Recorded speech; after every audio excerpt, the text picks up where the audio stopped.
welcome to Side Roads. I'm Carlos, and this is a 2025 all-new GMC Terrain.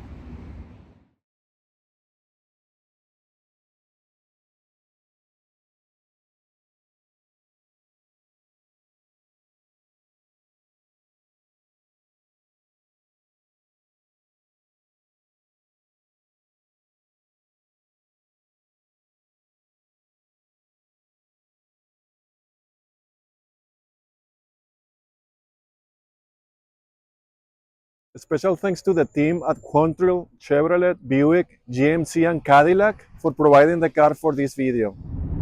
The 2025 GMC Terrain comes with a 1.5-liter four-cylinder turbo engine in two slightly different configurations. First, it produces 175 horsepower and 184 pound-feet of torque.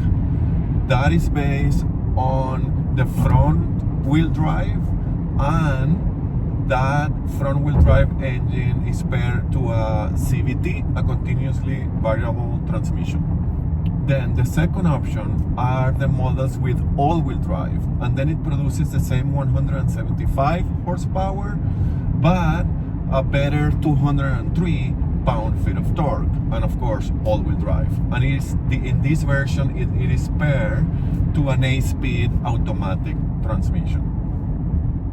We are driving the all-wheel drive with an 8-speed and the 203 pound-feet of torque version right now.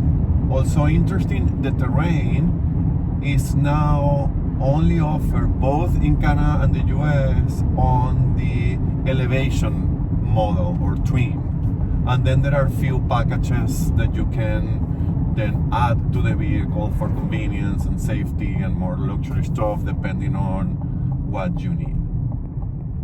The GMC Terrain competes in the compact SUV class, which is really full of options. That's good for you and for me. So the Terrain competes with cars like the Nissan Rogue, the Mazda CX-50, the Honda CR-V, and the Kia Sportage, among others. There are plenty of others, and some of those you can see in the channel and watch those reviews. Safety features for the 2025 GMC Terrain are things like enhanced automatic emergency braking, intersection automatic emergency braking, rear cross traffic braking, reverse automatic braking, front pedestrian and bicyclist braking, blind zone steering assist, side bicyclist alert, rear park assist, forward collision alert, following distance indicator, and lane keep assist with lane departure warning. So it's a pretty good set of standard features for sure. Fuel economy for the 2025 GMC Terrain is 9.2 liters per 100 kilometers city, 8.3 liters per 100 kilometers highway, which is 26 mpg city and 28 mpg highway.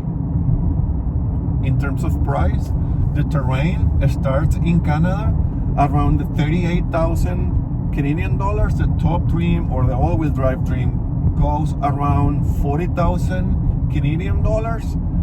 In the US, the Terrain starts around 31,000 US dollars, and the top trim goes to around 33,000 US dollars. In both cases, those are without options, as I was mentioning before, and you will need some packages and some options to make it to the level that you want. And they have this for this year, that philosophy or that approach. They have only one model, and then with the packages you make it as base or as fully loaded as you want. The interior of the 2025 GMC Terrain, it is really nice. I think this is one of the highlights of the car. I also like a lot the exterior, but the interior is really nice, and I think this is going to attract a lot of customers, and those customers coming from a previous generation will be extremely happy here. So the material seems to be all high quality, and they are mostly soft for the most part. The touch points are supportive and soft as well, so comfortable for long driving. The driver power window is one touch up and down. The steering wheel comes wrapped in leather and is heated, and it's really nicely designed and it's nice in your hands. I like this steering.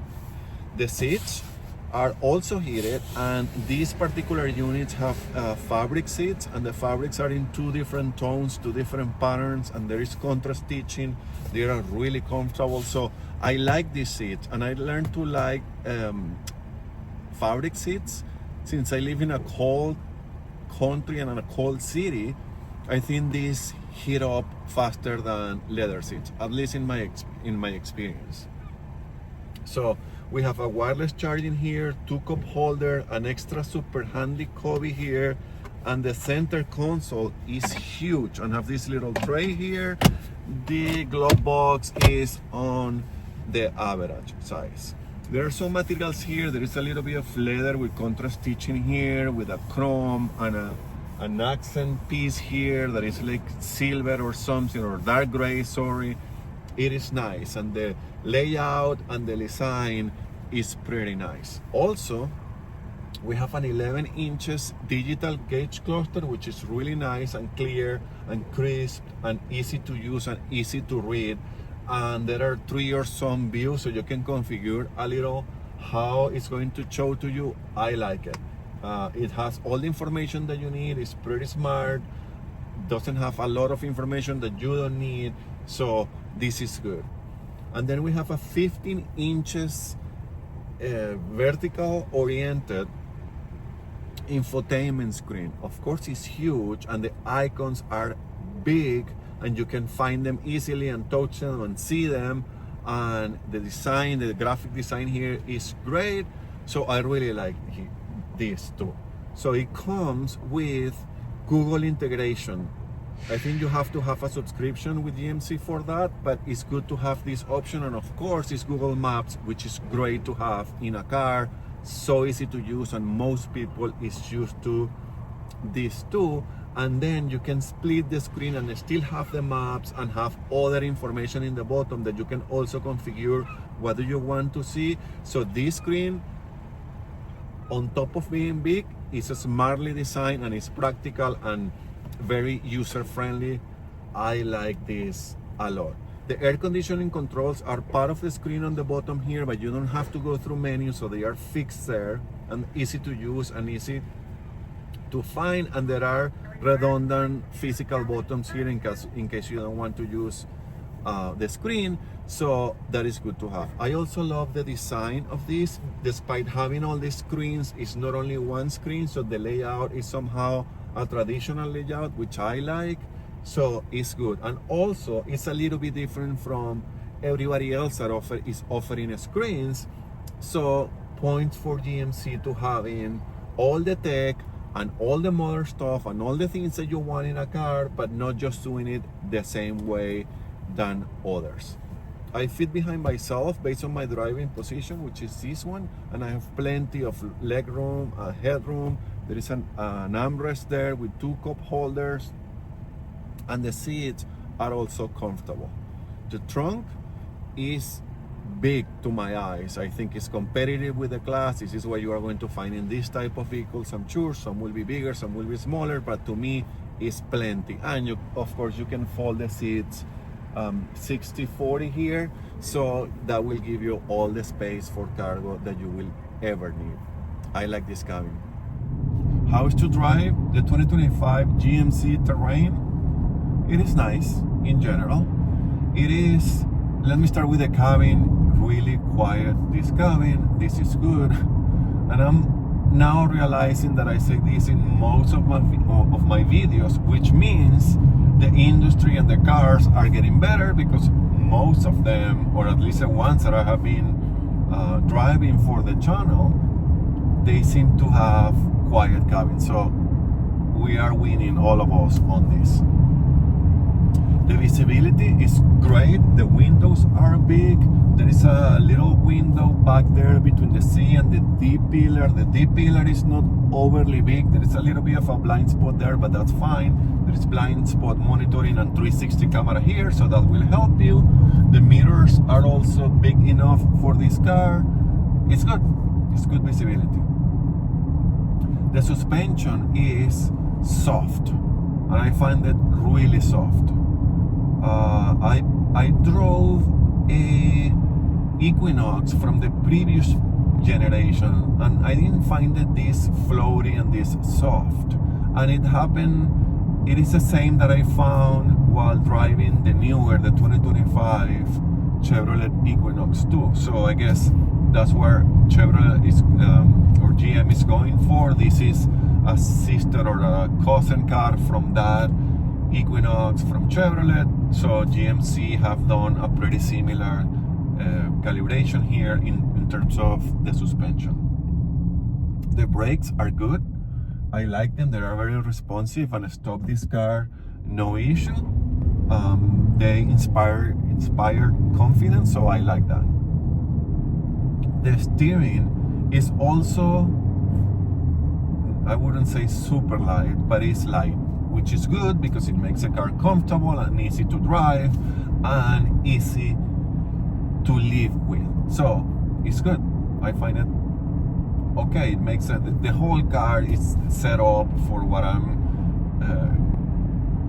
feeling here. Pretty comfortable and easy to drive and easy to live with anyway. So that's good. And you know, GMCs and in general is a little bit higher than Chevrolet, so I think they want that comfortable formula for their customers. The engine, this 1.5 liter turbo, produces sufficient power and it's really high in torque, so it's good and competitive on the market, and the engine feels pretty responsive. The gas pedal calibration is really good, so the car reacts immediately. I don't feel any turbo lag here. It's pretty quick and issues and drama free, so I like that. And it's moving this car with no issues, so it seems that it's a good pair between the amount of power of the car and the size of the car and the weight of the car, so it's good. The transmission, the 8-speed on this specific unit, is also doing a great job. It's really chilling when you are cruising, because the cabin is also really quiet, but it goes to very low rev, so it makes the car pretty chilling to drive. There is no engine noise, there is no intrusion, there is nothing going on. It's pretty relaxing. I like it. So, and it's downshifting with no problem. It's pretty smooth. It's good. It's a good pair with the engine as well. So yeah, I'm going uphill now, and it's downshifting without issues, and the engine feels nice, and the build on the speed is also pretty natural and with no issues. It's taking off. It's good. Overall, it's good. So what do I think? This is obviously a car calibrated for comfort and stress-free and relaxing driving. There's no sportiness here. The driving dynamics are okay. I like the responsiveness of the steering, and it takes corners, you know. Also, you will still feel safe here for sure, but it's pretty relaxed. I will say this is just comfort, relax, go A to B. Most of the customers of GMC, I think that's what they are looking for. It feels a little bit more premium and a little bit newer. It feels like they put all the new technology and the new things, and things like the extra insulation for the cabin in this model compared to the previous one. So I think people will be happy to trade in their old one for this one. It's good. It's a pretty solid product from GMC. The 2025 GMC Terrain is a good all-arounded compact SUV.